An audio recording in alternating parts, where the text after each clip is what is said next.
እንግዲህ ጋይ ዘገየ በድጋሚ ለአርቲስት ቲቪ የሐሳብ ንባብ ፕሮግራም የመሬት ላራሹን 50ኛ ዓመት በዓል ምክንያት በማድረግና ላንድ ቱ ዘ ቲለር በሚለው መጽሐፍ ላይ አስመልክቶ የምናደርገውን ክፍል 2 ቃለ ምልልስ በድጋሚ ለማድረግ ካለህ ውድ ጊዜ ሰውተህ ወደና አርቲስት ቲቪ በመምጣት በፕሮግራሙ አዘጋጅና አቅራቢ ኤልያስ አወቀ በአርቲስት ቲቪ ዝግጅት ክፍልና በተመልካቾቻችን ስም ከፍተኛ ምስጋናዬን አቀርባለሁ። እሺ አመሰግናለሁ። ጋይ ዘገየ እንግዲህ ወደ ትግራይ ከመሄድ በፊት ዩኒቨርሲቲ አካባቢ የነበሩ የትግራይ ልጆች ስለ ትግራይ የመሬት ስሪት ይነግሩ የነበረውና እንዲያውም ዜወር ቦስቲንግ በሚል ነገር ያስቀመጥከው ነገር አለ። ሄደ ስታየው ያለው ነገር የተለየ ነው። ልክ ነው። እንግዲህ እዛ ምንድን ነው ስሙ ደቡቡን እንዳለ የፊውዳል ስሪት የተንሰራፋበት ጭሰኛ እንደፈለገ የሚደረግበት አድርገው ነው አብዛኛዎቹ እንትን የሚሉት። ሄደን በምናይበት ጊዜ አንደኛ አሁን ያልኩ የዚህ የጅራፍ ጎተቱ ስሪት ራሱ ከውጭ የመጣ ሳይሆን ባላገሩ የሚደርስበትን ችግር በመመልከት ከዛሬ ጀምሮ ከአዲስ አበባ እየተንጓጋችሁ መጣችሁ መሬት የምትጠይቁት ነገር መቆም አለበት ብሎ ያደረገው ትግል ነው። ይህ አንዱ ነው። ሁለተኛ ምንድነው ስሙ ማለት ነው።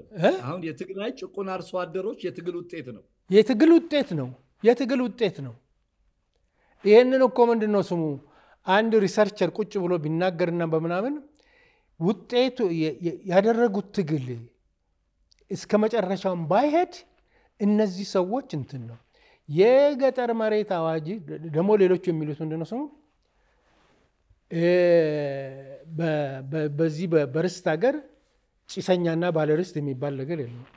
አስጠማኝና ተጠማኝ የሚባል ነገር ከሁሉ በላይ ጉድ ብዬ ያየሁት ታች ማጨውና ላይ ማጨው የሚባል ሁለት ትልልቅ ወረዳዎች የአክሱም ቤተክርስቲያን ጭሰኞች ነበሩ። እነዚህ እዛ የነበሩት ባላባቶች ሳይሆኑ ቤተ ክህነት ጭምር ጭሰኞች ነበሩት። ይሄንን በምታሳይበት ጊዜ ሪሊ የደቡቡን ብቻ አጉልቶ ኦፍ ኮርስ ደቡብ ምናልባት በኢንቴንሲቲ የበለጠ ሊሆን ይችላል። ግን ይሄ ነገር አዋጁ እንትንም ነበር እኮ አሁን ለምሳሌ በርስት ሀገር እንዴት ይሰራል ምናምን ሰራኩ ስንቱን ባላገር ነው ከጭሰኝነት ያዳነው። ኢቭን አንዳንድ ቦታ የምትመለከተው ምንድነው ስሙ የቤተ ክህነቱን አልባሳት አይጥ እንዳይበላው ድመት መሬት የሚባሉ ኤግዛክትሊ ድመት መሬት ያ ሰውዬ እኮ ይዛ የቤተ ክህነቱ ጭሰኛ ነው። ሌሎችም እንደዚህ ያሉ ይሄ ሁሉ አሁን ለምሳሌ ፈውስ ነው ያመጣው መሬት ላራሹ ለሁሉም ለሰሜኑም ሆነ ለዚህ ኦፍ ኮርስ ለደቡብ እዚህ የነበሩት እንግዲህ አንድ ቀን ቆጥረን እንገባለን የሚሉትንም ልካቸውን ተናገረ አትችሉም ነው። የደቡብንም እንደዛው እዚህኛው ላይ ሪሊ መታወቅ ያለበት መሬት ላራሹ በሚባልበት ጊዜ ብሔረሰብ ተኮር የሆነ ነገር አንዱን አጥቅቶ ለአንዱ ለመስጠት ሳይሆን አራሽ የሆነ ሁሉ መሬት ይገባዋል ነው። ኤግዛክትሊ ባለርስቶቹ እኮ እዛ የነበሩት እሺ ተስማምተን በ10 ሄክታር ተገድበን እንኖራለን የሚሉት ከገበሬዎቹ ጋር እየኖሩ ነው። ሸሽቶ የመጡት አደግድገው ከባላገሩ ከሁሉ እንትን ብዙ ነገር የሚቀበሉት ያንን እንዴት አሽከሮቻችን ጋራ በአንድ ማህበር ውስጥ እንካተታለን ብለው ነው ሸሽቶ ወደ አዲስ አበባ የመጡት። አብሰንቲ ላንድ ሎርድስ የሚባሉት ናቸው።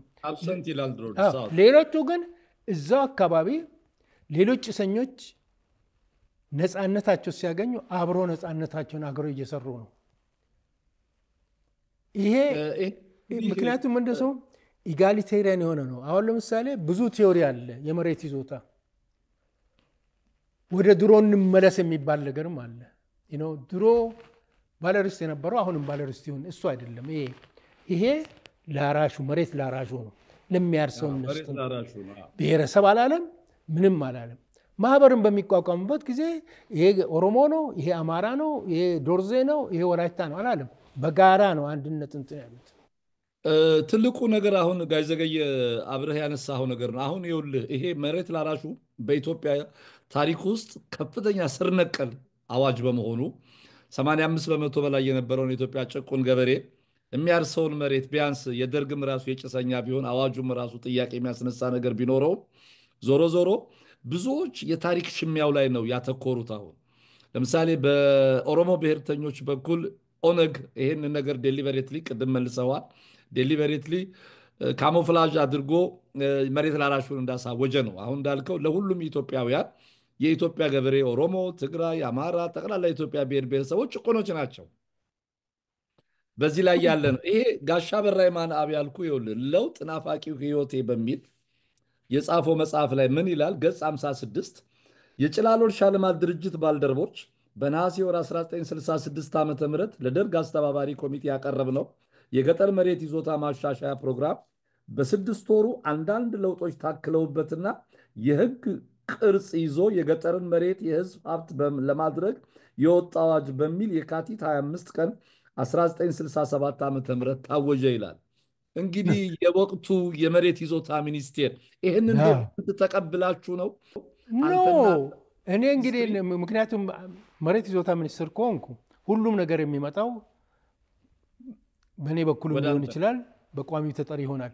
ይሄ እንደዚህ አይነቱን ዶኩመንት ከጭላሎ አንድም የወሰንነው ነገር የለም። ዲስ ኢዝ ፋብሪኬሽን። አሁን ለምሳሌ ቅድም ልውሰድ ወደኋላ ልመልስም የኦሮሞ ብሔርተኞች ምናምን የሚባለው ልዩ ነው። ኦነግ እኮ እንዳይንቀሳቀስ የከለከለው ምን መሰለ? የደርግ ወታደር አይደለም፣ መሬት ላራሹ ነው። እንዲያውም ቢኮዝ ምንድን ነው ስሙ አጂቴት የሚያደርግበትን እኮ ግራውንድ ነው ያሳጣው። የማታገያ ሀሳቡን የቀማው ደርግ በጣም አብሶሉትሊ ይሄ እንትን ነው። እና አንዳንድ ጊዜ ምንድን ነው ስሙ ዝም ብለው እንደተመቻቸው አማርኛ መጻፍ ስለሚችሉ እንደፈለጉ ሊጽፉን እንጂ ኦነስት ጎድ አይ ሃቭ ኖ ምንም ይሄ ማግናኒሚቲ ጂኒ ምናምን የሚባል ነገር ወይም ትልቅን ምናምን የለም። ኦነስትሊ የመሬት ይዞታ አዋጅን የጻፍነው እኛው እዛ ያለው ነው። እንግዲህ አሁን ምንድነው አንተ ሚኒስትሩ ስለሆንክ ይሄንን ነገር አንተ ሳታውቀው ተረቆ የመጣ ነገር በአዋጅ ሊሄድ የማይችል ነገር ነው። ይሄ የታወቀ ነገር ነው።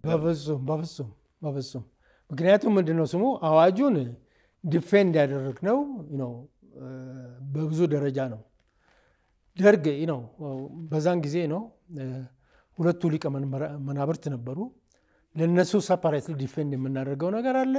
ሆል ሃውሱን የእንትኑ የሚሊታሪውን ካውንስል ዲፌንድ እናደርጋለን። ሲጠይቁ የነበሩት ጥያቄ በጣም ከባድ ጥያቄ ነው። በውስጡ ገብተን ባንሰራው ኖሮ ለመመለስም አንችልም ነበር። ይሄ ያለ ፋክት ነው። ነገር ግን ጽፈት ሰጠናቸው የሚባለው ነገር ከየት እንዳመጣ አላውቅም። እሱ እኔ ሄኖክ ክፍሌ ቢናገር አይገርመኝም። ቢኮዝ ከትውውቅም ስለነበረ ከነታምራትም ጋር አበራ ከየት አምጥቶ ይህንን እንደጻፈ አላውቅም። እንግዲህ ይኸውና እዛው እኮ እኛ ነበርና አርኪቴክቶቹ የሚሉት እርስ በርስ ይጋጫሉ አይደለም። የያፓውን እንትን የአቶ አንዳርጋቸው አሰግድ በአጭር የተቀጨ ጉዞ ላይ ያለውና ያ ትውልድ ላይ ያለው ነገር ኢቭን የሁለት መኢሶኖች ታሪክ እንኳን ራሱ ኢት ኢዝ ዘ ቴል ኦፍ ቱ መኢሶንስ የጋሻ በራ የማነ አብና የዚህ ይጋጫል። እንኳን ዶክተር ነገደ ጎበዜም እንዲሁ ግጭት አለው። ይሄ ነው የሚገርመው። እና እንዲሁ ይሄን ታሪክ ሊከታተሉ ለሚችሉ ወጣቶች ነገ የመሬት ላራሹ አዊል ምክርን ይቀበላለሁ። አሬሊ አንዳንድ ነገር እንትን እላለሁ እና ለምን መሰለ ጋሽ ዘገየ አሁን አንተ እያለህ ይሄ በአንድ ተረት አለ በአማርኛ የምጣዱ እያለ የእንቅቡ ተንጣጣ የሚባል ነገር አለ። እና በዚህ ጉዳይ ውስጥ ያልነበሩ ሰዎች ይሄንን ነገር ሰርተው በዚህ አቅጣጫ ላይ ሲያስቀምጡት በጣም ከባድ ነው። አሁን ሁሉም የደርግ አባሎች ይሄንን መጽሐፍ ይሄንን ጉዳይ ሲጽፉ የጻፉበት መንገድ ይገርማል። ይሄ ለምሳሌ ያልታሰበው የህይወት የፈታኝ ጉዞና የኢትዮጵያ አብዮት ተሳትፎ ይላል። ኮንሬል ሌተና ኮንሬል ብርሃኑ ባይህ የደርግ አባል አባል የነበሩት ነው። ስለዚህ ይላሉ ለራሳችን ችግር አንፍጠር በሚል ገጽ 266 ላይ የመሬት ይዞታ ሚኒስቴር ባለሙያዎች ግን ሳይደናገጡ አልቀሩም። አንዳንዶቹ እንዲያውም ይህ የደርግ አባሎች አቋም መስላቸው ተስፋ የቆረጡም ሊኖሩ ይችላሉ።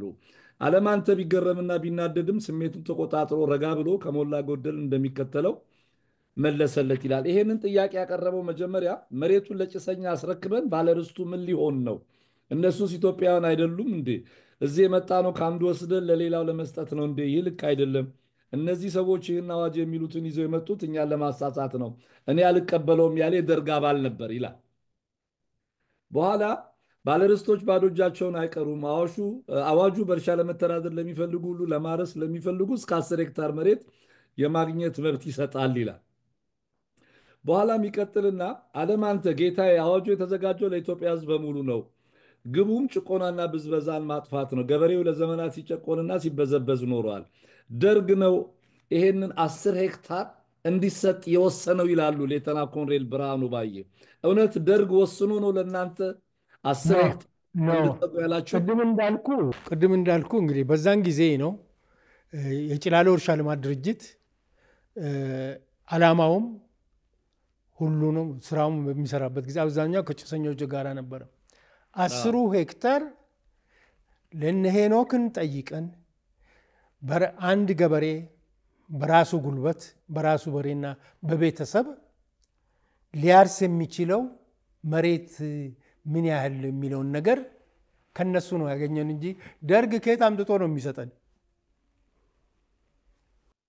ይሄም አንድ ጥያቄ ነው። እንግዲህ አሁን ምንድን ነው ይሄን አዋጁን በሚመለከት የተለያዩ አይነት ሀሳቦች ይላል። ለምሳሌ ጋሽ አለማንተ ይሄንን እዚህ መጽሐፍ ላይ ትውስታዎች ስለ መሬት ይዞታና የተለያዩ ፖለቲካዊና አገራዊ ጉዳዮች ላይ 10 ሄክታር የሚለውን ነገር ስንት ይሰጥ በሚለው ላይ ንግግር ከተፈጠረ በኋላ እኔ ነኝ 10 ሄክታር የሚለውን ነገር ያወጣሁት በዛው ጸደቀ ይላል። ይሄን ታስታውሳለህ? እሱም አንደኛ ነገር ይሄ ትውስታ ነው። እኔ አሁን አለማንተ 10 ሄክታር አላለም ነው የተባለው። ምንድነው ስሙ? ከጭላሎ ነው ኢንፎርሜሽኑን ያገኘ ነው። በዛ መሰረት ነው።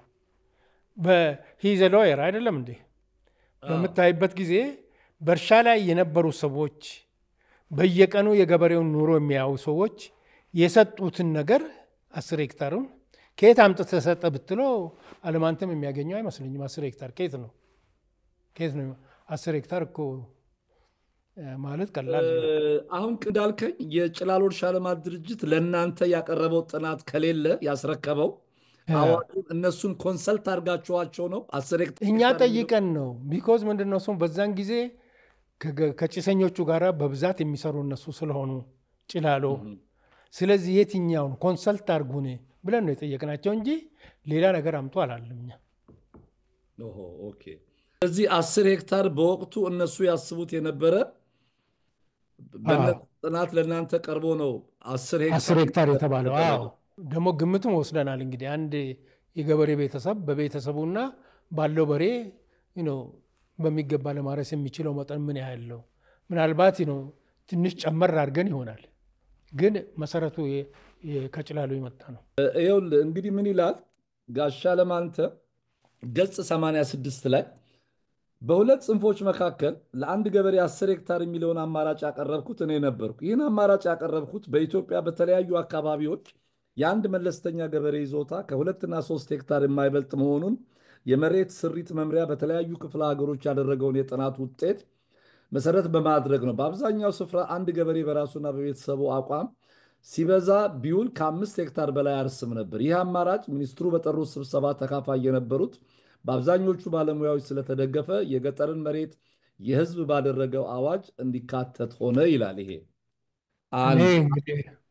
አብረህ እንድትመልስልኝ ደግሞ የምፈልገው ነገር አንዱ ገጽ 88 ላይ ዘገየ አስፋው አዋጁን በማርቀቅ መሳተፍ የጀመረው ቆየት ብሎ ነበር። ምንም እንኳን ዘገየ በመስሪያ ቤቱ የቆየ ሰራተኛና የጭሰኛ መምሪያ ኃላፊ የነበረ ቢሆንም ለፓርላማው ቀርቦ የነበረው የጭሰኛ ህግ ሳያልፍ ሲቀር መስሪያ ቤቱን ለቆ ወጣ ይላል። አንዳርጋቸውም እንዳለው ሳይሆን ዘገየ የመስሪያ ቤቱ ሚኒስቴር ሆኖ የተሾመው አዋጁ ተረቆ ካለቀ በኋላ ነው። አንዳርጋቸውም ቢሆን በአዋጁ ማርቀቅ አንዳችም ተሳትፎ አልነበረውም። እንዲያውም አዋጁ ሲረቀቅ የመስሪያ ቤቱ ባልደረባም አልነበረም። አቶ በለጠ ገብረ ጻዲቅ የመሬት ይዞታ ሚኒስቴር ሆነው በልጅ እንዳልካቸው እንደተሾሙ ይላል። አንተ አዋጁ ከረቀቀ በኋላ ነው የተሾምከው? ነገርኩ እኮ ቅድም ስነግርህ ለነዛ ሁለቱ ሻለቆች በሚያነጋግሩብኝ ጊዜ የመጨረሻ የማያደጋግም አዋጅ ፈልገን ነው አለ። የነገሩ ምንድነው ስሙ? በዛን ጊዜ የነበሩት የመሬት ይዞታ ውስጥ የነበሩ ሰራተኞች በሀሳብ ሊስማሙ አልቻሉም ነው። ለዚህ ነው ያንተን ምክር የምንፈልገው። ያንተ ኢንፑት የተፈለገው እነሱ በሀሳብ ልዩነት ኦልሬዲ አዋጁ ድራፍቱ ኖሮ አልተደረገም። ስለዚህ የጋሻ አለማንተን ሀሳብ ሪፊዩት እያረክ ነው። ኤግዛክትሊ። ኦኬ እንዴ አብረን ነው ያረቀቅነው። ከተረቀቀ በኋላ ነው የመጣ የሚለው መቼ ነው? ቱ ስታርት ዊዝ እኔ ከተሾምኩ በኋላ ነው እንትን ማለቱ። እንግዲህ እዚህ ላይ አይ ቲንክ እኔም ከትውስታ ነው እሱም ከትውስታ ነው፣ ልንሳሳት እንችላለን። እኔ ግን ክሊርሊ አውቃለሁ። ይሄንን ክሊርሊ ሂድ ከተረቀቀ በኋላ መጣ የተባለው ሚኒስትር ለመሆን ነው እንዴ? ሂድና ከጓደኞች ጋር ስራ ተብዬ ነው። አለቃይን አስፈቅደው ጠዋት ጠዋት እዛ ስራ፣ ከሰዓት በኋላ እዚህ ስራ ተብሎ ነው። አይ ሪሊ ዶንት ዋንት እዚህ እንትን ሪግማሮ ውስጥ ገብቶ ይሄ ነው ለማለት አይደል። ኤቭሪ ዋን ኦፍ ዜም ያው የታሪክ እንትን ነው። እኔ እንደዚህ ያደረኩ እኔ ደግሞ ይሄን አደረኩ ይሄን አልልም። እኔ የምለው ምንድነው ስሙ በዛን ጊዜ የነበሩት ተራማጅ ወጣቶች የስራ ውጤት ነው። መሬት ላራሹ የገሌ ነው ምናምን። አሁን እኮ እየታየ ያለው ነገር ምንድነው? እናንተ ዩኒቨርሲቲ ከነበራችሁበት ጊዜ ጀምሮ ራሱ አንድ እስቲ አብሬ አያዥ አንድ ጥያቄ ልጠይቅ። ዳኛው ማን ነው በሚል የወይዘሮ ታደለችን መጽሐፍ አንብበዋል? በአጋጣሚ አላነበብኩም። የለም። እስቲ ቆይ አንድ እሱም ላይ እንዲሁ አንድ ነገር ላንሳና ዳኛው ማን ነው የሚል መጽሐፍ ጽፋለች። ስለ ብርሃነ መስቀል ረዳ የብርሃነ መስቀል ረዳ ባለቤት ነች ወይዘሮ ታደለች። አውቃታለሁ።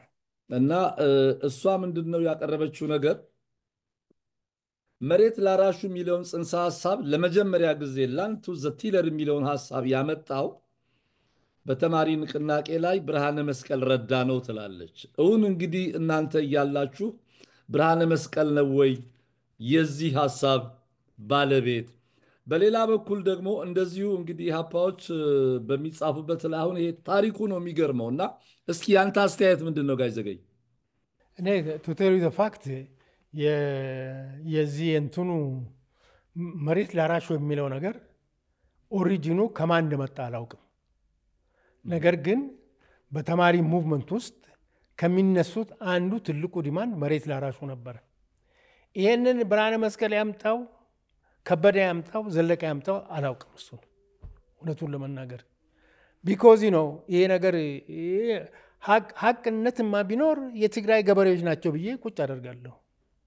መሬት ላራሹን ያመጡት የትግራይ ገበሬዎች ናቸው የሚል አቋም ነው ያለ።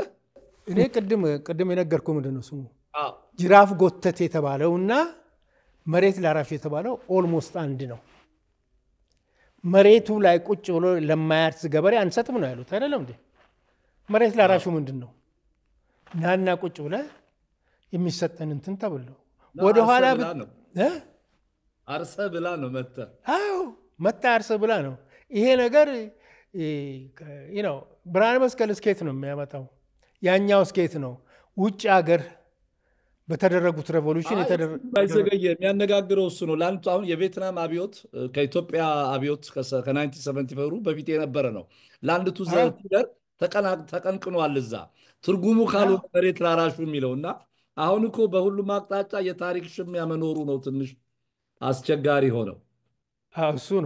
እሱ ነው የታሪክ ሽሚያ። እነሱ ይቅርና ተራርቀን ካለነው ይቅርና አብረንም ከምንሰራቸው ሰዎች ጋር በትውስታ በማስታወስ የተነሳ አንዳንድ የማይገጣጠሙ ነገሮች እሰማለሁ። እዚህ መጽሐፍ ላይ ገጽ 207 ላይ የመሬት ጥያቄ ኢትዮጵያ ውስጥ ያላነሳ ኢትዮጵያዊ ለውጥ ፈላጊ አልነበረም። ከመፈንቅለ መንግስት ጠንሳሾች ጥያቄዎች መካከል የመሬት ጉዳይ ይገኝበታል። የብርሃነ መስቀል ተውኔት በ1957 ዓ.ም እያሳየው የደረሰው ብርሃነ መስቀል ይህን ለመቀመር አብስቶ እንዳሰላሰለ ይናገራል። መሬት ለገበሬው፣ መሬት ላፈር ገፊው፣ በሚል ብዙ ካሰበ በኋላ ቲለር የሚለው ቃል አራሽ ስለሚቀርበው መሬት ላራሹ መሆን ያለበት በሚል ወስኖ ነው ተውኔቱ ላይ መሬት ላራሹን በዩኒቨርሲቲ ሜዳ ያስተጋባው። ይህ መሪ ቃል ከዩኒቨርሲቲው ግቢ አልፎ በመላ ሀገሪቱ ተንሰራፋ። በኋላም ሀሳቡ ተግባራዊ ሆኖ አዋጅ ሊጸድቅለትም ችሏል ይላል። ይሄ ደግሞ የዚህ ሁሉ ነገር እንግዲህ የብርሃነ መስቀል ብሬን ቻይልድ ነው በሚል አንተ ያኔ ዩኒቨርሲቲ ነበርክ በኢትዮጵያ 56 እና 57 ዓመተ ምህረት። አዎ በዛ በኮንቴምፖራሪ ነበር። እኔም ኮንቴምፖራሪ ነበርኩ በዛን ጊዜ።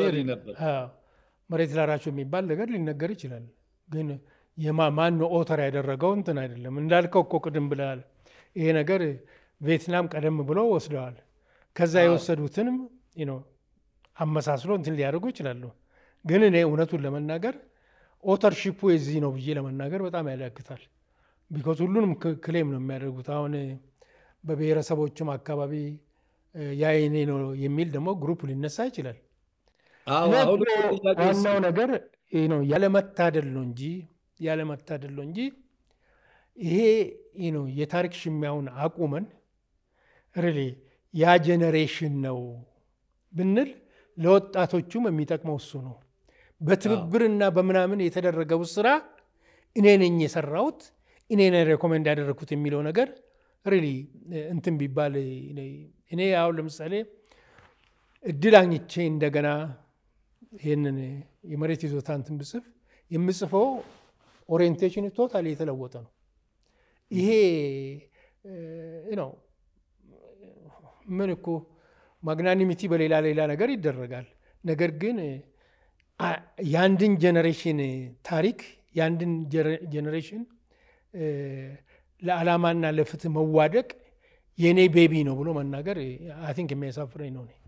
አላደርገውም እንደዚህ አይነት ነገር መሆንም ያለበት ለዚህ ነው። እኔ አንተንም በቃ እንደው ተደጋግሜ ያስቸገርኩ ይህን ነገር ለማጥራት ሁሉም ነገር ከምንጩ በሚል ነው። መጀመሪያ የኢትዮጵያ ተማሪዎች በዛን ዘመን የነበሩ ተማሪዎች በአጠቃላይ የትግል የድካም ውጤት ኤግዛክትሊ ይሄንን በዚህ ደረጃ መቀመጥ ሲገባው የብሔር ድርጅቶች አሁን ኦነግንም ጨምሮ የአመራር አባላት ላይ ያሉት አንዳንዶች እየወጡም እኛንን ይሄን ያደረግነው የሚል አንዳንድ ጋዜጠኞችም ለምሳሌ አሁን አንተ ባለህበት ከተማ የሚኖሩ አንተን መጠየቅ ሲቻል አይ ይሄ ነገር እንግዲህ ኦነግ ነው ያረቀቀው የሚል ነገር ግሩፕ አለ፣ ኢህአፓው የኛ ነው ክሌም እኛ ነን፣ መኢሶኑ እኛ ነን፣ እንዲህ እያለ በሙሉ ሊሆን አይገባም። ከዛ በፊት እኮ ሁሉም ፓርቲዎች አልነበሩም፣ አልተመሰረቱም።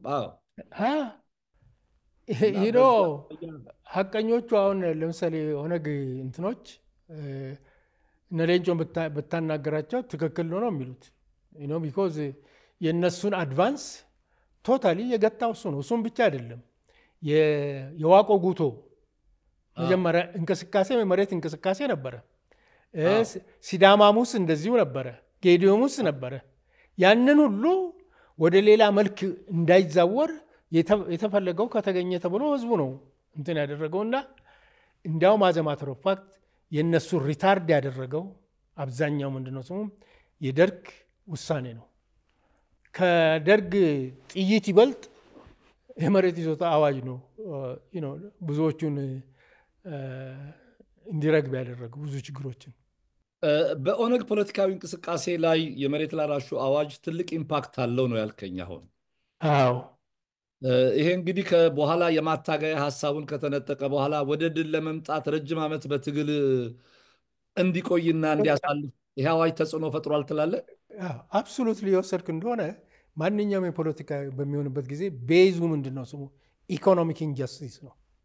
አብሶሉትሊ ይሄ ኢኮኖሚክ ኢንጀስቲሱን ሙሉ ለሙሉም ባይሆን በተወሰነ መንገድ መሬት ላራሹ አድሬስ አድርጎታል።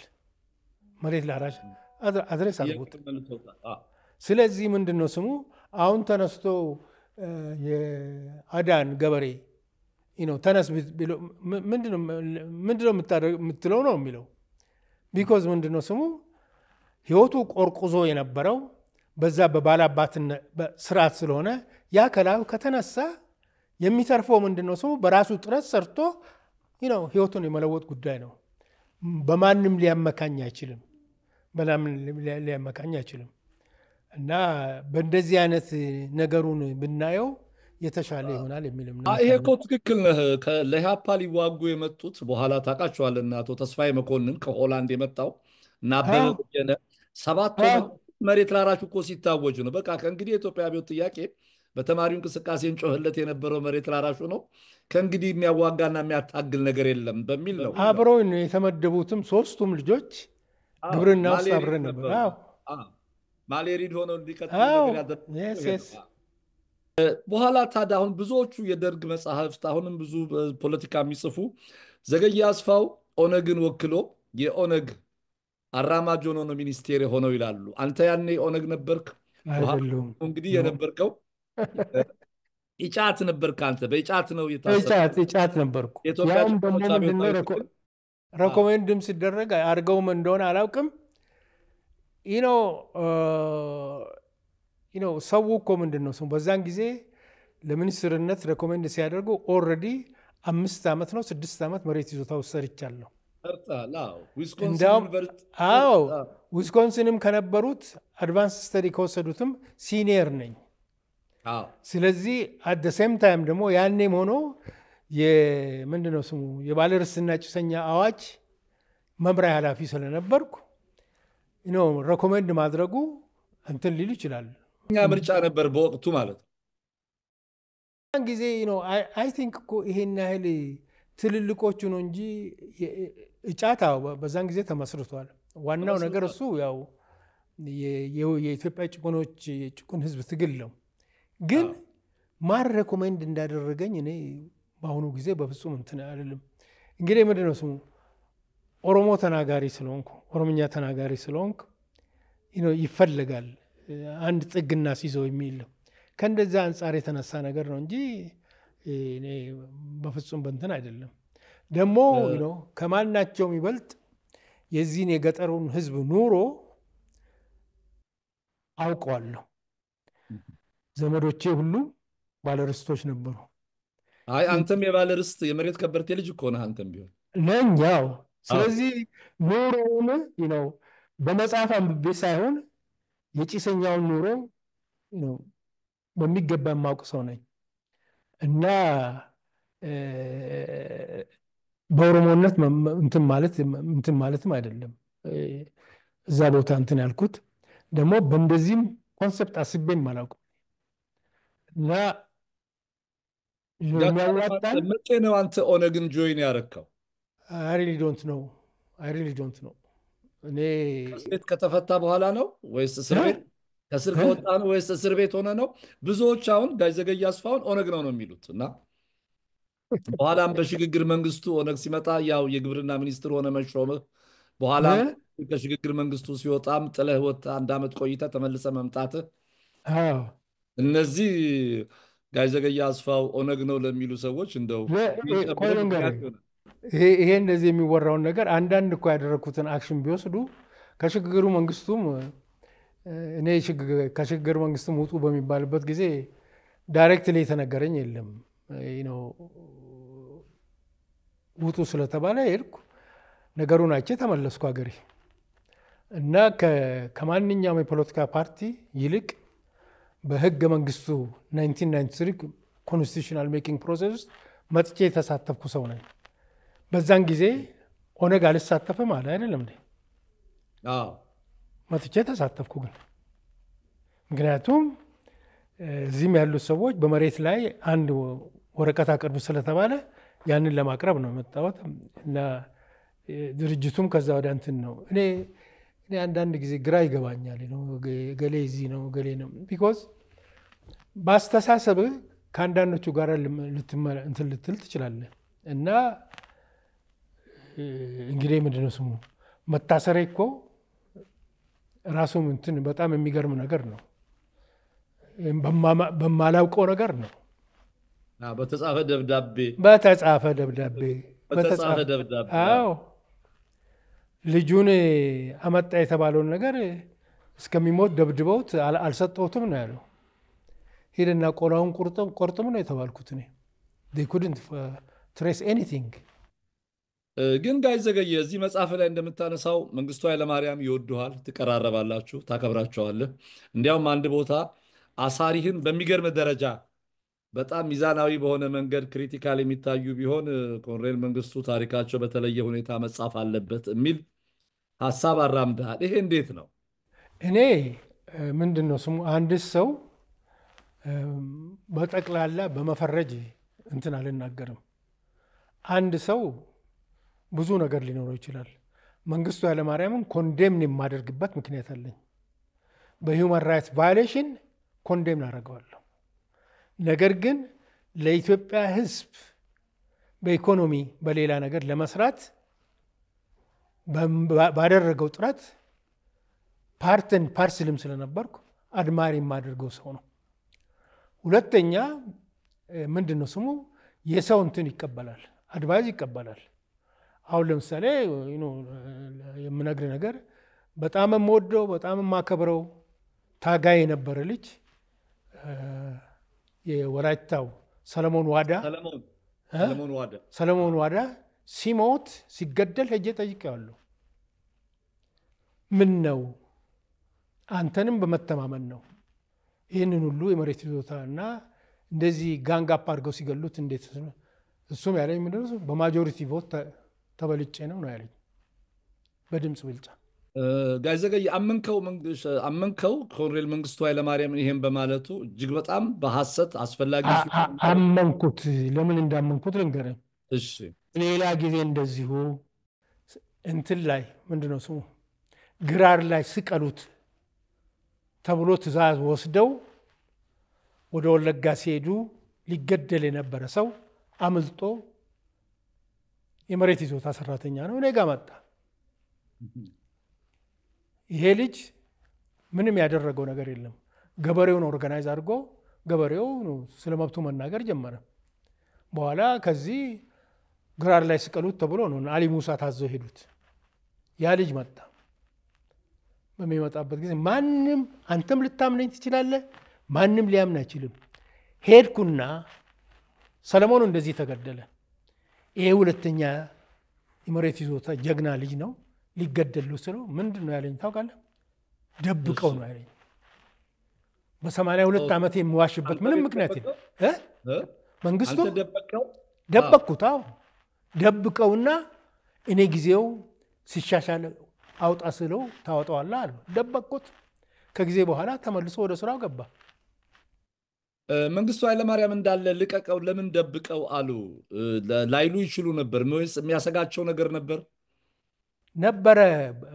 በዛን ጊዜ ምንድን ነው ስሙ አይ ቲንክ እንግዲህ በሌላም አካባቢ እሱ ነው ሁኔታውን የሚያውቀው እሱ ነው። ምክንያቱም ፊት ለፊት በአሁኑ ጊዜ ብታወጣው ያ ሰለሞን ዋዳን የበላው ፎርስ ሊበላው ስለሚችል ደብቀው አለ። ደበቅኩት። አሁን አንቱ የሚባሉ ፒኤችዲ ሆልደር ነው። ስለዚህ በዚህ ምክንያት አምነዋለሁ።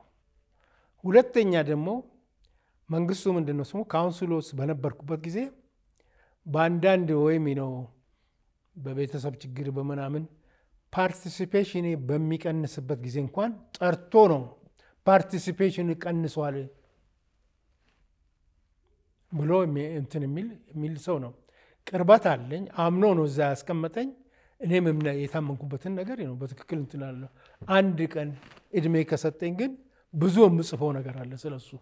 ጋሽ ዘገየ ያለ ፍትህ አንተን 10 ዓመት ያሰረህ ግለሰብ ነው በግል እዚህ ላይ መጽሐፍ ላይ ገጽ 73 ላይ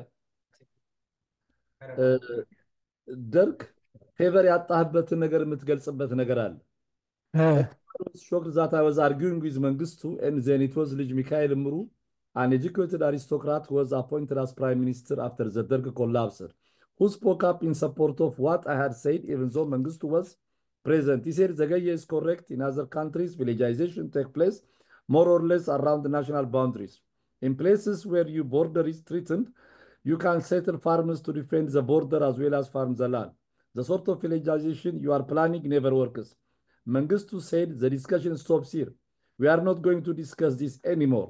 ከዛ በኋላ ፌቨር አጣው ትላለህ። የኮሎኔል መንግስቱን ፌቨር 10 ዓመት ታስረህ ምናልባት ቶርች እንዳትገረፍ እንዳትገለበጥ ውለታ ዋለልኝ ብለህ ነው የምታስበው ከ10 ዓመቱ ያለ በደልህ በመታሰርህ። ያኔ እኮ ቶርች የተደረጉት ጓደኞች እስካሁን ያነክሳሉ። አንደኛ ነገር ይሄ ነገር ከመምጣቱ በፊት ቁጭ ብለን ተነጋግረን ከመንግስቱ ጋር ተነጋግረን ፍትህ ሚኒስትር ነበርኩ ያኔ። ከፍትህ ሚኒስትሩ ፓርቲ አደራጅ ኮሚሽን ውስጥ ኦንሊ ሲቪሊየን የገባሁት እኔ ነኝ። ፓርቲ አደራጅ ኮሚሽን ላይ በዛን ጊዜ ስለዚህ አሁን እሱን እንደ ፌቨር ነው የምትወስደው? እሱን እንደ ፌቨር አይደለም። አንደኛ ነገር እሱ የሚያውቀው ነገር ነው፣ ብዙ ነገር ያውቃል። እኔ መንግስቱን የማመሰግንበት ቶርች ስላልተደረገ፣ ቶርችን ባለመደረግ ያመሰግናለሁ። ቶርች ቢደረግ እገደል ነበር። እንዴት እርግጠኛ መሆን ቻልክ? አብዛኛውን ፕሮባብሊ በእኔ ፖዚሽን የነበሩ ሰዎች እንደዚያ ነገር እንትን በሚሉበት ጊዜ ብናገር ያሳምናል የሚል ነገር ስላለ እንትን ነው። ያኛውንም ደግሞ ምንድነው ስሙ የሰው ስም መጥራት አልፈልግም። በደርግ መካከልም የሚጠሉ ሰዎች ስለነበሩ ሌላ ነገር በፍጹም ስላጡ ነው ይሄው ደብዳቤ ተጽፎለታል ብለው የመጡት። ምናልባት ጋሽ ዘገየ ያው እንግዲህ አቶ አባብያ ተገርፈዋል፣ የቀሩትን ጓደኞች ተገርፈዋል። ያው አልተረሸኑም እነሱ። ግን አሁን እንዲህ ታሪክ ወጥቶ የኮሎኔል መንግስቱን በልበ ሙሉነት በድፍረት ስለሳቸው ሚዛናዊነት አንተን በሚመለከት ቢያንስ ክሪቲካል ሆነ ስታያቸው ያንተ ጠላቶች ሆነው እንዲህ እንድትሆን ያደረጉ ሰዎች ኔሚንግ እና ሼሚንግ ጥሩ አይደለም። ለመጪው ትውልድ ይሄ ታሪክ መቀመጥ የ83 ዓመት አዛውንት ነህ፣ የልጅ ልጆች አሉህ፣ ያንተንም ታሪክ በቅርብ የተዘመዶችም አሉና ይሄንን እንደው ሁኔታ ያለ ኃጢአትህ ኃጢአት ሰጥተው 10 ዓመት መታሰር ቀላል አይደለም። አሁን እንዲህ ሰርቫይቭ ማድረግ አይደለም የሚታየው፣ ከህይወት የምትቀንሰው ጊዜ ነው። ይሄን አስመልክቶ እነማን ናቸው? በምንስ ሁኔታ ነው ያንተ ጠላት ሊሆኑ የቻሉት? አይ ቲንክ እንትን ምንድን ነው ስሙ ሰው ለምን ጠላት እንደሚሆን ልታውቅ አትችልም። ነገሩ እንትን እየገፋ ግን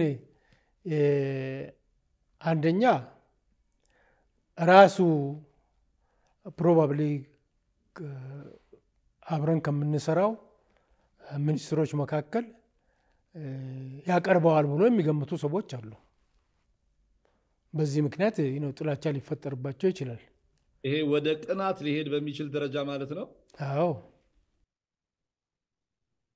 ያኔ እኮ የሚኒስትሮች ምክር ቤት አባል ነበርክ እንጂ በከፍተኛ ቦታ ላይ የሰፓኮም ራሱ ፖሊት ቢሮ አባልም ማዕከላዊ ኮሚቴ አባልም አልነበርክም ያኔ አይደል? ይሄና በሰፓኮ ሲመሰረት ማዕከላዊ ኮሚቴ አልነበርክም፣ ሚኒስቴር ነበርክ፣ የፍትህ ሚኒስቴር ከአቶ አማኑኤል አምደ ሚካኤል።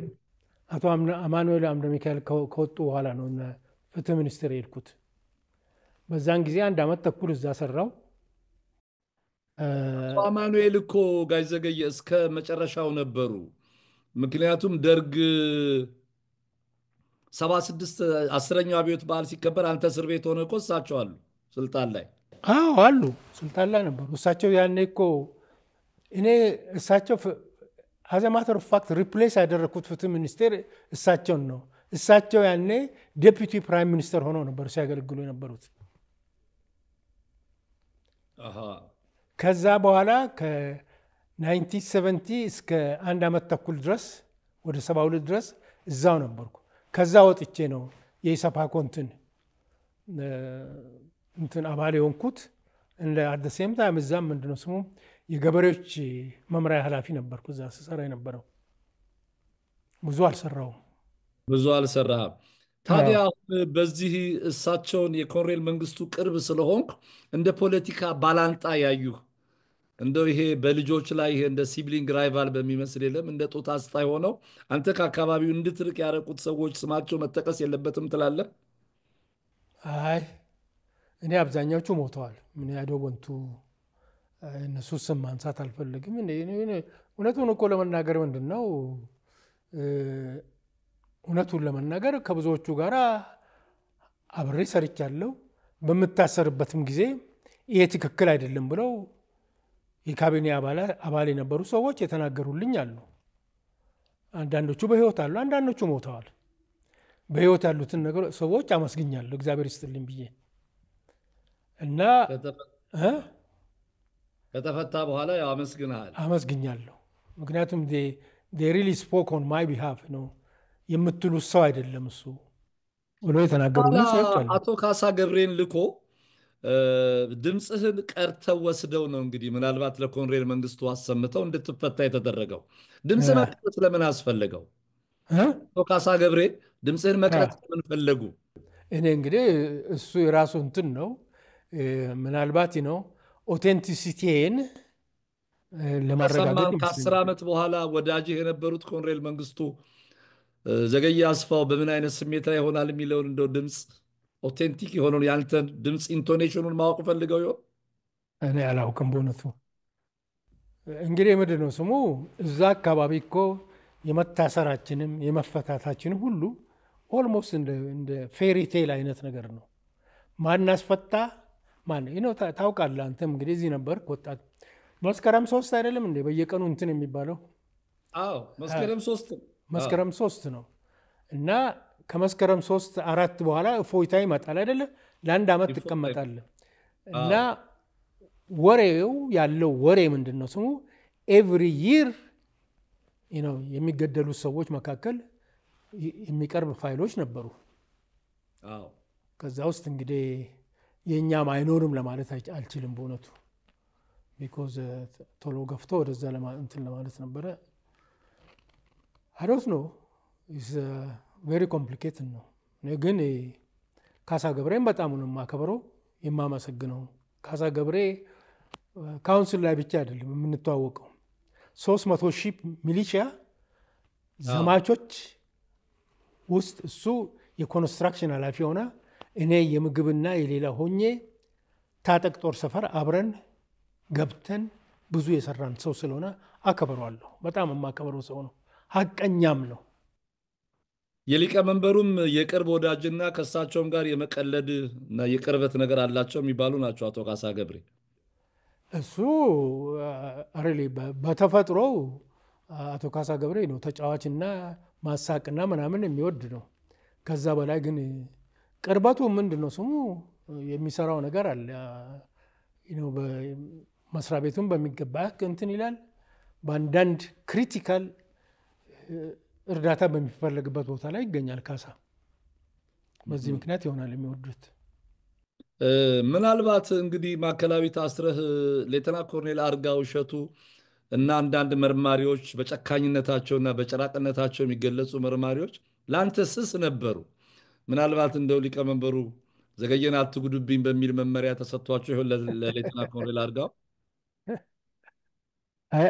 ሁሉም ሰው ነው የሚያከብር ጋሽ ዘገየ ብላል። አንቱ እያሉ የወደዱ የሚያከብሩ ጨካኝ መርማሪዎች ነበሩ ነፍሰ ገዳዮቹ። ይኸውልህ አንደኛ ኮሎኔል አርጋውን ከመርማሪዎቹ ውጪ እንድታደርግልኝ እፈልጋለሁ። አርጋው ስለ ፖሊስ የሰለጠነ የሰው መብት የት እንደሚደርስ የት ቦታ መገደብ እንዳለበት የሚያውቅ ሰው ነው። አርጋው የማዕከላዊ እስር ቤት አዛዥ ነው እንጂ መርማሪ አይደለም። ዋና አዛዥ ማለቴ ነው። መርማሪዎቹ ማለት ነው እንጂ ዋና አዛዥ እሳቸውማ ኃላፊ ናቸው እኮ። ሪሊ ፕሮባብሊ ለማንም ለእኔም ብቻ አይደለም ለአብዛኛው እንትን እስረኛ ትምህርት ቤት እንድናቋቁም እዛ የፈቀዱልን የትምህርት ቤቷንም 2 ሩም ያሰሩልን እሳቸው ናቸው ኮሎኔሉ። እና በዛን ጊዜ ምንድነው ስሙ ሃይ ስኩል ያልጨረሱ ልጆች ታስሮ በሚመጡበት ጊዜ የሃይ ስኩል ትምህርት ተሰጥቷቸው 12ኛ ፈተና ወደ ክርስቲያን ላይ የሚሄዱ ልጆች ብዙ ነበሩ። ቋንቋ ያስተምራሉ ብዙ ምክንያቱም ማዕከላዊ ሲባል ያልታሰረ ብዙ ነገር ስላለ እሳቸውን በሚገባ ነው የማከብረው። ኮሎኔሉን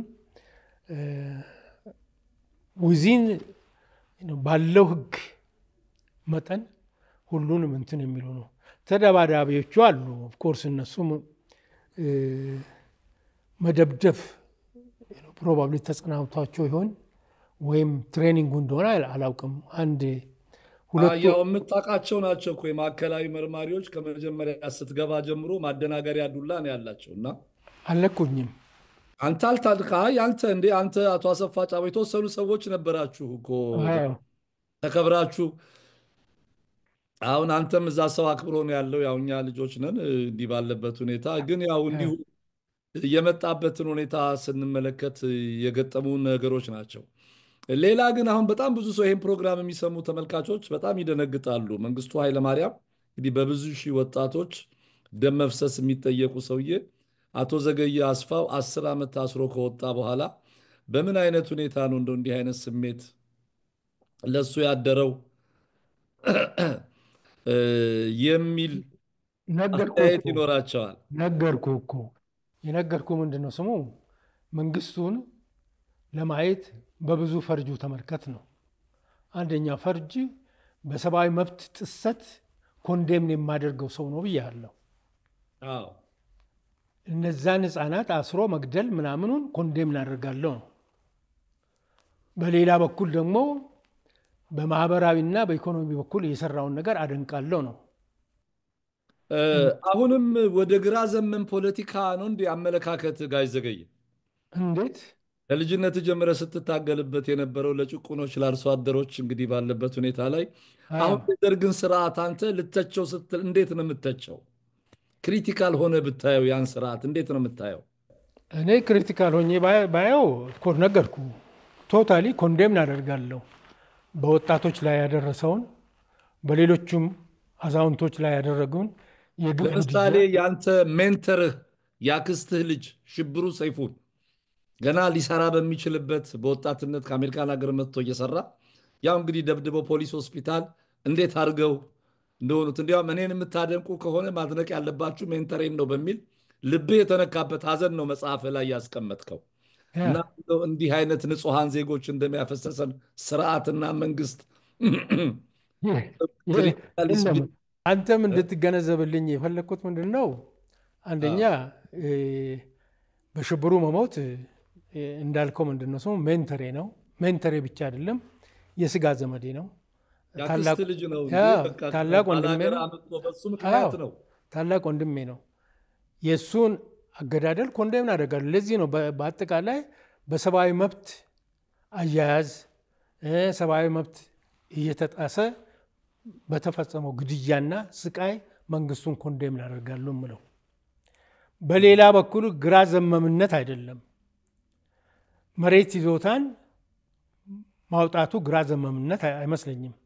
በሌላም በኩል በኢኮኖሚው አንዳንድ ለማድረግ ሲታሰብ የነበረው ነገር ሁሉ በምንድነው ስሙ በምግብ ራሳችንን መቻል፣ በኢንቫይሮንመንት እንደዚሁ ደግሞ በፓስቶራሊስቶችም በኩል ሲደረግ የነበረው የልማቱን እንቅስቃሴ ያከብራለሁ። መንግስቱ አይደለም እኮ እዛ ሄዶ የቆፈረው ነገር ግን ፖሊሲው ይሄ እሱ ስለሆነ ያንን በዛ በፖሊሲ ውስጥ ደግሞ ተሳትፌያለሁ ነኝ። ስለዚህ ይሄንን መለየት የማይችል ወጣት ካለ እኔንም አብሮ ኮንዴም ሊያደርግ ይችላል፣ መብቱ ነው። እንግዲህ ለአንተ የተሳተፍክበት ስርዓት ነው። በኃላፊነት በሚኒስቴሪያል ፖዚሽን ላይ ነበርክ። መውጣትም መውረድም ገጥመዋል በስርዓቱ።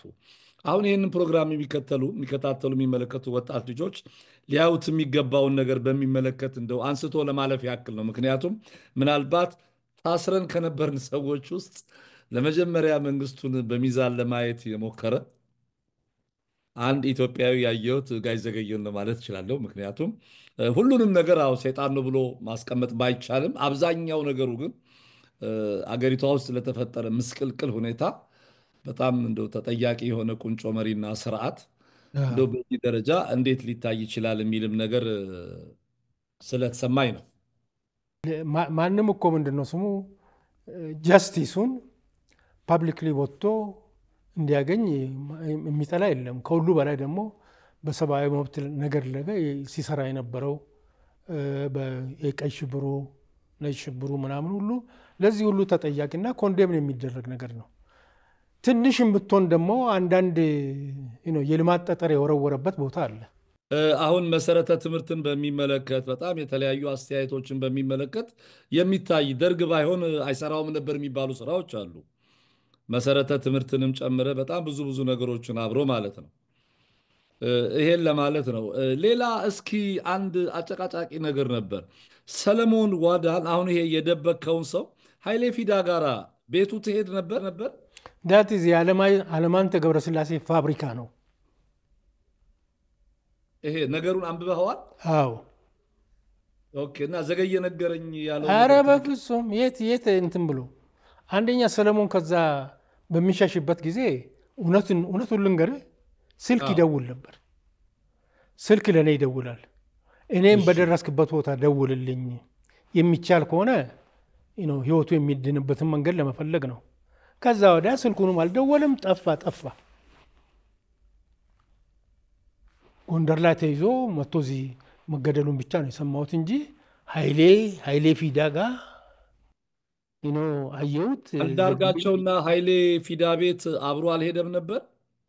ማ እ፣ አንተ ነገርከኝ የሚለውን ነገር እንግዲህ ጋሻ ለማንተ እኔ በእውነቱ ቅድም እኮ ብያለሁ፣ ሁላችንም በትውስታ ነውና ከዚህ የተነሳ ሚስ አድርጎት እንደሆን ነው እንጂ እኔ ከአለማንተ ጋር አንድም ኢንካውንተር ስለ ሰለሞን ዋዳ ኃይሌ ቤት መደበቅ ምናምን ማለት በፍጹም አልነገርኩትም፣ አላስታውስም። በቅርብ ምን እንጠብቅ ካንተ? እስቲ እንደው ወይ በጎስት ራይተር ጊዜ ካለህ ደግሞ ራስህ እንደው ትውስታ አሁን ብስል ያለ እንደ አንድ ጥሩ ወይን ጠጅ ሚሞር ልጽፍ የምትችልበት እድሜና ወቅት ላይ ነው ያለኸው እና ምን እንጠብቅ ጋሽ ዘገየ? እኔ እኮ አይ ቲንክ እንትን ነው አንዳንድ ነገር የምጽፋቸው ነገር ሊኖሩ ይችላሉ። አሁን ስለ ልጅነቴ የጻፍኩት ነገር የለም። ከዛ ወዲያ አይ ቲንክ ከደርግ ጋር በሰራውበት ዘመን ለህዝብ ይጠቅማል ብዬ ያሰብኩትን ነገር እንትን ብያለሁ እና ከደርግ ጋር ከ10 ዓመት እስራት በኋላ ወጥቼ 1 ዓመት ተኩል ነው ምናምን በእነሱ በባለስልጣንነት ሰርቻለሁ። ከዛ ወዲያ ግን 26 ዓመት ሙሉ አሁን ያለሁበት ስራ ከመጀመሪያ በፊት የሰራሁት በአንድ ሎካል ኤንጂኦ ውስጥ ሁንዴ በሚባል ውስጥ ነው የሰራሁት እና እዛ አካባቢ ብዙ እንትን የተሰራ ነገር አለ።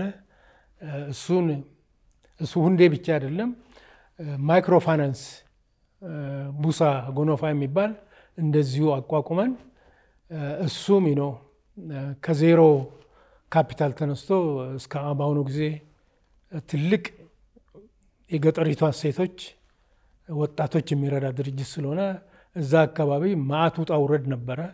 ያንን ብጽፍ ደስ ይለኛል፣ የደርግንም ጭምር አንድ ላይ ማለት ነው። ሌላ አንድ ጋሽ ዘገየ የገረመኝ ነገር እንግዲህ ከአዲስ አበባ ቅርብ ቦታ ነው የተወለድከው እና ከተወለድክበት ቡኩሳሚ ተወልደህ በ12 ዓመትህ በሽብሩ ሰይፉ ከፍተኛ ፐርሱዌሽን ቅስቀሳ አባትህንም እናትህንም አሳምኖ ነው ወደ አዲስ አበባ የመጣኸው።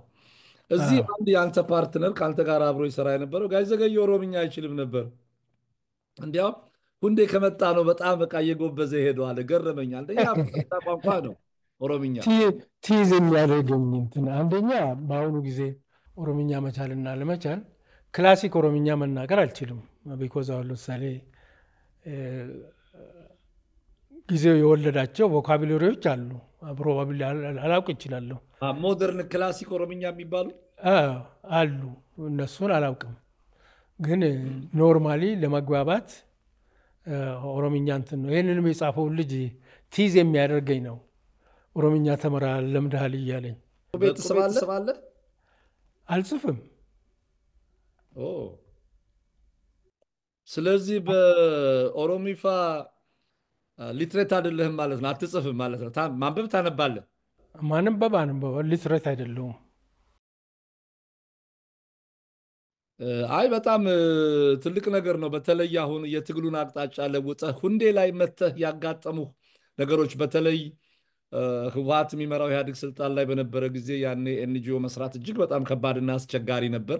ደግሞ እንዳንተ አይነት ኮንትሮቨርሻል የነበረ ሰው በኢትዮጵያ ታሪክ ውስጥ እድሜ ሰጥቶ 4 ቦታ ሚኒስቴር ሆነ ያለፍክ እንግዲህ 10 ዓመትም ታስረ ወጥተህ ብዙ ሰዓት ደግም አሁንም የሀገራዊ ምክክር ኮሚሽኑ ኮሚሽነር ሆነ እያገለገልክ ነው። ያኔ ሁንዴን ለመመስረት አብዛኛው እንቅስቃሴዎች ኦሮሞ ሲፋቅ በሙሉ ኦህዴድ ሲፋቅ በሙሉ ኦነግ ነው በሚባል ጊዜ በእነሱም ስልጣን ላይ ስለነበር እንቅፋት አልገጠምህም?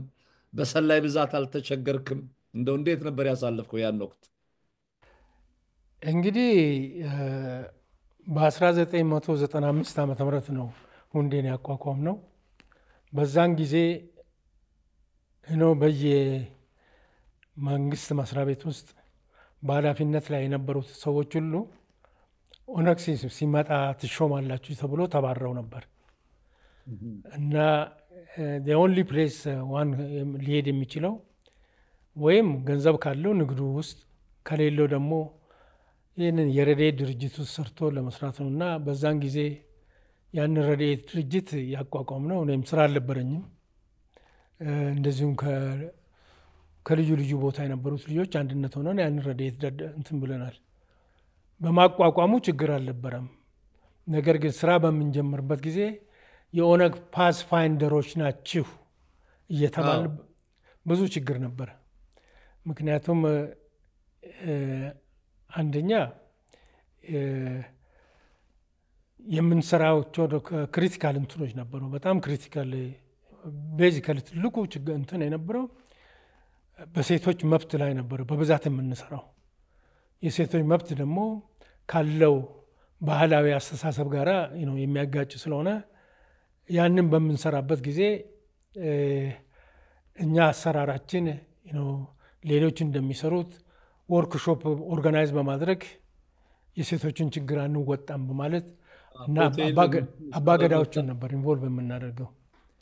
በዚህ ምክንያት ደስ አይላቸውም። እንዲያውም አዝ ኤ ማተር ኦፍ ፋክት አንዳንድ በሴቶች እንትን ላይ ራሳቸው ሴራ አዋጅ ሁሉ አባገዳዎቹ እንትን ይሉ ነበር። በዛ ምክንያት አንድ ጊዜ በህይወት አለች አሁንም ማጂቱ የምትባል ከኔ ጋር የምትሰራ ሎየር ነበረች። ፓራሌል ሊጋል ስትራክቸር እያቋቋሙ ነው በማለት ክስ ሊመሰረቱብን ነበር። we are not creating parallel legal እንትን አይደለም፣ ግን ኖርማል የህግ አሰራር ሊከላከል ያልቻለውን ነገር በአባገዳዎች ምክርና ኮንደምኔሽን ብዙ ለማስቀረት ችለናል። ይሄ ነበራችሁ ውጤታማ ነበራችሁ? በጣም በጣም በጣም ውጤታማ ነበር በጣም። እና እንግዲህ መንግስት ውስጥም ብዙ ደጋግ ሰዎች አሉ። አንዳንዶቹ አንዱ የሱፕሪም ኮርት ጀጅ የነበረው እኛ ያቃተንን ስለሰሩ ነው ወይ የሚከሰሱት ብሎ ከክስ እንደዚህ አይነቱ ነገር ነበረ። እና ፋንዲንግ ለማግኘትም ብዙ ችግር ነው ያሳለፋችሁት። አንድ ዳቦ በሻይ የተካፈላችሁ ለሁለት ለሶስት ኦልሞስት እስር ቤት ያለ ጥሩ ምግብ ታገኝ ነበር። እስር ቤት ነው። ከእስር ቤት እንዲያውም ያኔ በቃ በጎጆ ጥሩ ጥሩ ምግብ ይመጣ ነበር። ፑር ቦይ ይባል ነበረ። ሽልጦ ፑር ቦይ ነው የሚባለው። እሱን ሰንጥቆ ቲማቲም ውስጡ ተከቶ ነው ስንጀምር። ግን ተስፋችን ምንድነው? አንድ ቀን ሌሎቹ የደረሱበትን እንደርሳለን፣ እኛም ሁላችንም ደሞዝተኞች እንሆናለን፣ ህዝብንም እናገለግላለን ብለን ሰራን። ታንክስ ጎድ ሁንዴም ሰክሴስፉል ድርጅት ነው። አሁንም ቡሳ ጎነፋም ሰክሴስፉል ድርጅት ናቸው ሁለቱም። ስለዚህ እዛ አካባቢ ብዙ በኋላ ለኢትዮጵያ ህዝብ አበረከትኩት ብለህ የምትገልጸው አስተያየት ይሄ ነው? የምትረካበት እንደ መሬት ላራሹ እንደ መሬት ላራሹ የምረካበት የእነዚህን የሰብአዊ ድርጅቶችን በማቋቋምና ያው ደሃ ታርጌት ያደረጉትን ከመጀመሪያውኑ እነዛን ለመርዳት ነው። አሁን ይገርምሃል ነው በ540 ብር የጀመርናቸው አንዳንዶቹ ሴቶች በአሁኑ ሰዓት እስከ 100,000 ብር ብድር ይወስዳሉ ከማይክሮ ፋይናንሱ እና ህይወታቸውን ለውጠዋል፣ ልጆቻቸውን አስተምረዋል፣ ቤት ሰርተዋል። እና ስንረዳቸው የነበሩን አንድ ኤግዛምፕል ልንገርህ። ሞጆ አካባቢ ክሬዲት እንሰጣለን እንደዚሁ ለከተማው። አንድ ሴት ነች፣ ክሬዲቷ ተፈቅዶላት ገንዘቡን ይዛ ስትወጣ እልል ብላ እንትን ትላለች ምን አገኘሽ በደስታ አዎ ምን አገኘሽና ነው እንደዚህ ይልል የምትይው አልኳት እሺ ልንገርህ አለችኝ እኔ ኑሮን እንትን የምኖረው በየቤቱ እየዞርኩ አሻሮ በመቁላት ነው አለች አሻሮ በመቆላበት ጊዜ የእንትኑን የምጣዱን ሂሳብ ይቀንሱብኛል አለች ዛሬ ግን ክሬዲት ስላገኘው ምጣድ ገዛለው ያቅናሹ ይቀርልኛል ከዚህ የበለጠ ነፃነት የለኝም አለች ኢማጂን አሳዝን ምስኪን ሴት ከነሱ ከእንደነሱ አይነት ጋራ ነው ስንሰራ የነበረው ባላገርም ውስጥ ትልቁ ነገር አሁን በተቻለ መጠን ይሄ የውጭውን ገልብጠን የምንሰራ ሳይሆን ባህል ውስጥ ያለውን የመረዳዳት ስሜት ወስደን ነው ስንሰራ የነበረው ፍጹም ኢትዮጵያዊ በሆነ መንገድና በባህሉና ልምዱን ኤግዛክትሊ አንደኛ እንደዛ በምሰራበት ጊዜ ኢቨን እንትኑ ስራ ላይ ለማዋል ከውጭ የምታመጣቸው ሰዎች የሉም አሁን አንድ ፕሮግራም አለን የሀገር ሽማግሌዎች ናቸው ራን የሚያደርጉት እኛ ገንዘቡን ከመስጠትና ከመቆጣጠር ውጭ ሀገር ሽማግሌዎች ናቸው ራን የሚያደርጉት ቴክኦቨር አድርገውታል አዎ ስለዚህ ስላንተ ኢንተርቪው ላደርግ ስሞክር አንዳንድ የሚያውቁህን በቅርብ ከአንተ ጋርም የሰሩ ሰዎችን ለማነጋገር ሞክሬ ነበርና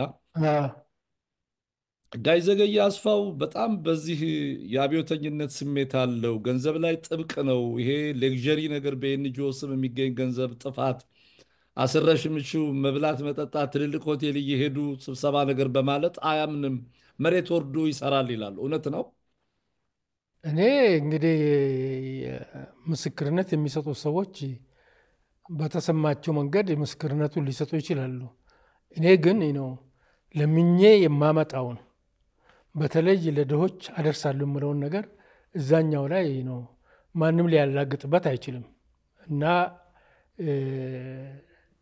እኛ እንትን የምናደርገው ስብሰባን በምናደርግበት ጊዜ በድህነታችን መጠን ነው ባላገር እናደርጋለን ከተማ ውስጥ እናደርጋለን እስካሁን ድረስ በኮራፕሽን የተባረረ አንድም እንትን የለም ጥብቅ እንትን ነው እና ምክንያቱም እግዚአብሔርም አይወደውም ከአንዱ ለምኜ ለሌላ አደርሳለሁ ስል እኔ ተላላኪ ነኝ እዚህ መሃል እና ያንን ብበላ እንትን ነው እና እንደ ሌላውም ሰራተኞቹም ብዙ ደሞዝ የሚጠይቁ አይደሉም አንደኛ ኮሚትመንት ያላቸው ልጆች ነው ጋይ ዘገየ ገጽ 40 ላይ አንድ ነገር ታነሳለ those millions of peasants were owners before they were conquered by Emperor Minilik we believed that land to the tiller was a reinstatement of the original position and that in the end of the former situation in the country would be restored ይላል አጼ ምኒልክ ወደ ስልጣን መምጣት በፊት ኢትዮጵያ በፊውዳል ስርዓት ውስጥ ነበረች ዞሮ ዞሮ በየተለያዩ ቦታ ላይ ሪጂናል ኪንግስም ቢኖሩ ገበሬው ከምኒልክም በፊት የነበሩ የአካባቢው ተወላጅ ሰዎች መሬት ከበርቴ ነበሩ ፖለቲካል አልሆነም እዚህ ጋር አይ ቲንክ ከምኒልክ በፊት የነበሩት ኢንዲፔንደንት ፕሪንሲፓሊቲስ የሚባሉ አሉ በየቦታው ኢንዲፔንደንት ፕሪንሲፓሊቲ ባላባት በለው ምናምን ባላባቱ ግን ምንድነው ስሙ አቅፎ ነው እዛ ያሉትን ልክ እንደ አፍሪካን ትራዲሽናል ላንድ ቴኒዮር ሬሊ በእንደዛ አይነት ነበር የሚተዳደሩት ይሄ የገባሩ ስራ ሲመጣ ነው ኦነርሺፕም ኢንትሮዲዩስ የተደረገው እንጂ ባለፈው ጊዜ አይ ቲንክ ነው ኮሚኒያል ነበረ ላንድ ሆልዲንጉ ከዚህ የተነሳ ነው እንደዛ ለማለት እንትን ያለኝ እኔ የትም ቦታ ቢሆን ይሄ አንዱ ሌላውን በመውረድ የሚይዘው ነገር ተገቢ ነው ያ እንትን አላምንም ቢኮዝ ብዙ ኢንዲፔንደንት ፕሪንሲፓሊቲስ ነው አሁን ለምሳሌ የጦና መንግስት አለ ወደ ታችም ስትይ ዳውሮ ኪንግደም አለ ወደዛም አሉ እነዚህ ሁሉ ያው ኪንግደም ቢሆን ሰዎቻቸውን በሚገባ እንትን ነው የተያዙት ስለዚህ ከምኒልኩ የእንትን ስርዓት በተለየ መንገድ ስለነበረ ሰው ይህን ያህል ጉዳት ደርሶበታል ብዬ አልገምትም። ጭሰኛው ተጠቃሚ ነበር። ለምሳሌ አሁን በዚህ በወላይታ ኪንግደም አዎ ከፋ አዎ ላይ በጊቤ አዎ ስቴትስ ገበሬው yes ጭሰኛ አልነበረም። እኔ አይመስለኝም። ፖዚቲቭሊ ልናገር አልችልም፣ ግን አይመስለኝም። ምክንያቱም ጥናት ላይ ተሳትፈሃል አንተ ጋር ዘገየና፣ ለምሳሌ ምኒልክ ነው ገበሬውን መሬት አልባ ያደረገው። ከዛ በፊት በፊውዳል ስርዓት ውስጥ ራሱ ላንድ ሆልዲንጉ በጥቂት መኳንንትና መሳፍንትና በእንትኑ በኢንዲፔንደንት ፕሪንሲፓሊቲስ ወይም በመልከኞችን ቢያዝ መሬቱ ላይ የነበሩ ሰዎች ሪሊ ልክ ምኒልክ እንዳደረገው በጭሰኝነት እንትናል። ጭሰኝነት ማለት እኮ ምንድነው? ጽሁ ሪሊ ከባርነት ያልተናነሰ ነገር ነው እኮ።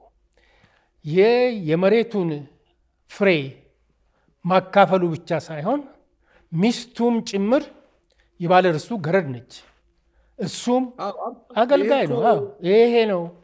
ከቴዎድሮስ በፊት ዳግማዊ ምኒልክ ከስልጣን ከመምጣታቸው በፊት ጎንደር አካባቢ የነበሩትን አሁን የመሬት ስሪቶች የትግራዩን አንተ ያጠናኸውን ስሪት ስትመለከት የተለያየን ቦታ ያሉት በተለያዩም የኢትዮጵያ ቦታዎች ያሉት በፊውዳል ስርዓት ያው መሬት የባለ መሬት ነው። የባለ መሬት ከበርቴ ነው።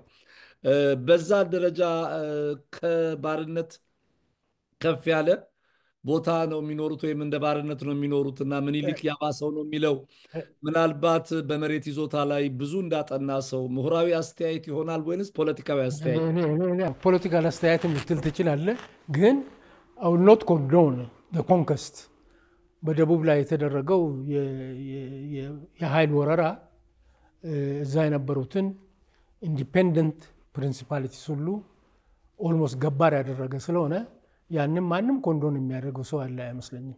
እነዚህ ኢንዲፔንደንት ፕሪንሲፓልስ አሁን ለምሳሌ ለአንተ ፎርወርድ የጻፉልህ የከምባታ ንጉስ የልጅ ልጅ ልጅ ናቸው። አቶ ተስፋዬ ሀቢሶ ሶስተኛ ወር አራተኛ ናቸው።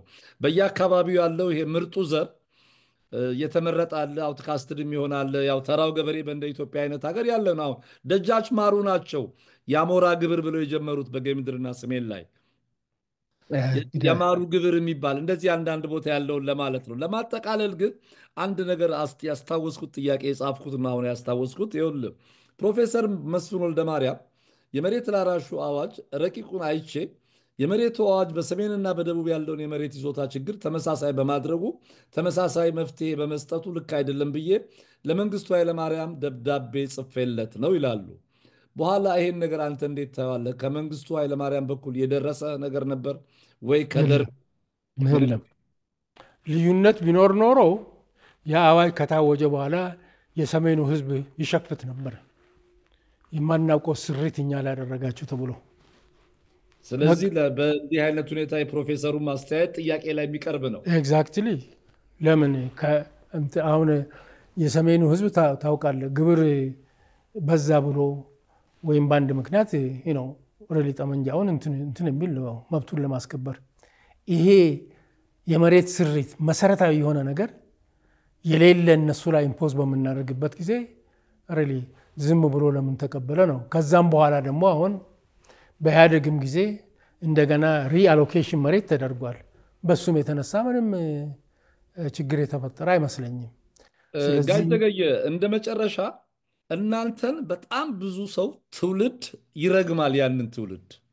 ሁለተኛ መሬት ላራሹንም ስልጣኑን እንዲያደላድል ደርግ በእርሻ ሰብር ምክንያት ያንተ ወዳጅ የነበሩት መጽሐፉ ላይ ፎቶ አለ ጋሽ ብርሃኑ ዲሳሳ የእርሻ ሰብል ኮርፖሬሽን ስራ አስኪያጅ ሆነው እሳቸው ማዕከላዊ ታስረው እኛ ቤት ነበር።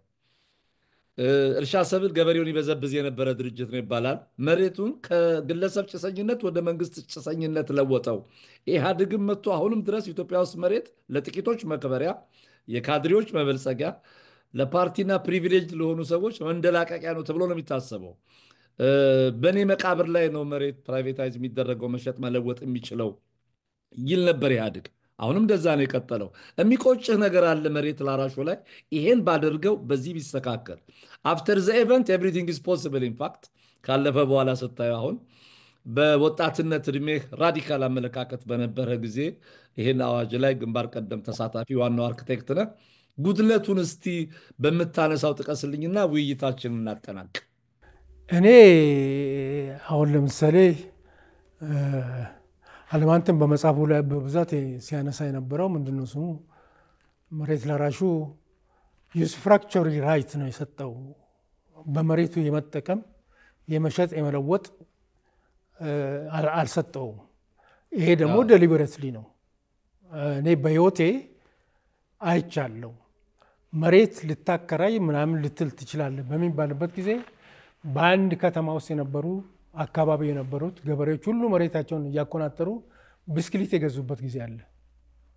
ስለዚህ ያንን አይሸጥም አይለወጥም ማለታችን በጊዜው ትክክል ነው። አይሸጥም አይለወጥም ማለት ገዢዎቹን በገበሬ ላይ መጥተው ኢምፖዝ እንዳያደርጉ መከላከሉ ብቻ ሳይሆን የገበሬውንም የይዞታ እንትን አያረጋግጥም የሚል ነገር አለ። ይሄ ያሳስበኝ ነበር። ነገር ግን በአሁኑ ጊዜ ላንድ ሬጅስትሬሽን ስለተባለ እያንዳንዷ ፓርሰል የማን እንደሆነች ባል ከሆነ ባል ብቻ፣ ሚስት ከሆነች የሁለቱም፣ ልጆች ካሉት ሁሉ ሬኮርድ ተደርጎ ተቀምጧል። አሁን ብዙ ቦታ ላንድ ሬጅስትሬሽን ነው። ይሄ በካዳስትራል ሰርቬይ ጭምር የተሰራ ነው። ድሮ ምንድነው ስሙ በየቦታው ሄዶ ባለርስት ነኝ ባዩ ባያውቅ ሳያውቅ መሬቱን ዝም ብሎ ለሌላ ያሳልፍ ነበር። አሁን ግን ኤኒ ላንድ ትራንዛክሽን ኦኬ እሺ ትክክል ነው የሚባለው በመንግስት እንትን ሄዶ ነው። እዛ ላይ በጀመናኛ መሬቱ ሸጦ አስተላልፎ ከሆነ ይታገዳል። ስለዚህ ኦነርሺፕ ሊሰጠው የሚችለውን መብት ይሄው በካዳስትራል በላንድ ሪሬጅስትሬሽን እየተሰጠው ነው። አንዱ የተስተካከለ ነው። ሌላው ምናልባት እናንተ ሀገርም ካናዳም በሰፊው የተለመደ ነው። ኤሚነንት ዶሜን የሚባል አለ። እያንዳንዱ ኮንስቲቱሽን ውስጥ ኤሚነንት ዶሜን የሚባል አለ። ኤሚነንት ዶሜን ማለት በአፄ ኃይለ ሥላሴ ህገ መንግስትም ውስጥ የ1955 ኤሚነንት ዶሜን አለ። ምንድነው? አንድ መሬት ለህዝብ ጥቅም ተብሎ በሚወሰድበት ጊዜ ካሳ ይከፈላል ይላል። አሁንም ከተወሰደ ካሳ ይከፈላል ነው። ያ መሬት ግን ለህዝብ ጥቅም ነው ብሎ የሚወስነው ማን ነው? ፍርድ ቤት ነው። ኢህአዴግ ሲገባ ያ ፍርድ ቤት የሚወስነው ያነሳና ለወረዳ አስተዳዳሪዎች ስልጣኑን ይሰጣል። ከዛ በኋላ ያለውን እንግዲህ ልትቀመጥ ይችላል። ዋይ በቃ አንድ ትልቅ መሰረታዊ ችግር ነው ፈጥሮ ሄዶ ከፍርድ ቤት ስልጣኑን ቀምቶ ለካድሬ መስጠትና ለአንድ በቃ በወረዳ ለፓርቲ መስጠት። ኦኬ አይ እንግዲህ ጋሽ ዘገየ ለወጣቶች እንግዲህ የመሬት ይዞታ ሚኒስቴር መሬት ይዞታና ግብርና ሚኒስቴር ሲደባለቁ የግብርና ሚኒስቴር የፍትህ ሚኒስቴር በኋላም በአቶ ተስፋዬ ዲንቃ ካቢኔ እንዲሁ የሰራተኛና ማህበራዊ ጉዳይ ሚኒስቴር የነበርክ ይመስለኛል። የ10 ዓመት እስረኛ ውድ ጊዜን ሰውተ ይሄንን ነገር ቃለ ምልልስ ለማድረግ በመፍቀድህ እጅግ እጅግ እጅግ በጣም አድርጌ ነው በፕሮግራሙ አዘጋጅና አቅራቢ በራሴ ስም በአርቲስት ቲቪ ዝግጅት ክፍልና በተመልካቾቻችን ስም ግን አንድ ነገር ቃል አስገብቼ ልለይ አስቤያለሁ። የ10 ዓመት የእስር ቤት ታሪክህ ካንተ ታሪክ ጋራ እንደው በህይወት እያለህ እግዚአብሔር እድሜ ሰጥቶ ይሄንን መጽሐፍ እንድታስነብበን ጥልቅ ምኞቴን እንደው ላንተ ነው መናገር የምፈልገው። ኮሚሽን ሆኖ መጻፍ ይችላል። አንተን ሰዎች ኢንተርቪው ያደረጉ ሬከርድ እየተደረገ እንደ መንግስቱ ለማ ያባታቸውን እንዳደረጉት የዚህ የ60 ሰዓት የ50 ሰዓት እየተባለ እንደሱን ቃል ገብተህ ተመራርቀን እንለያይ። እሺ እሞክራለሁ። ቃል ይሄው ነው። እግዚአብሔር ይርዳ። በጣም አመሰግናለሁ ጋር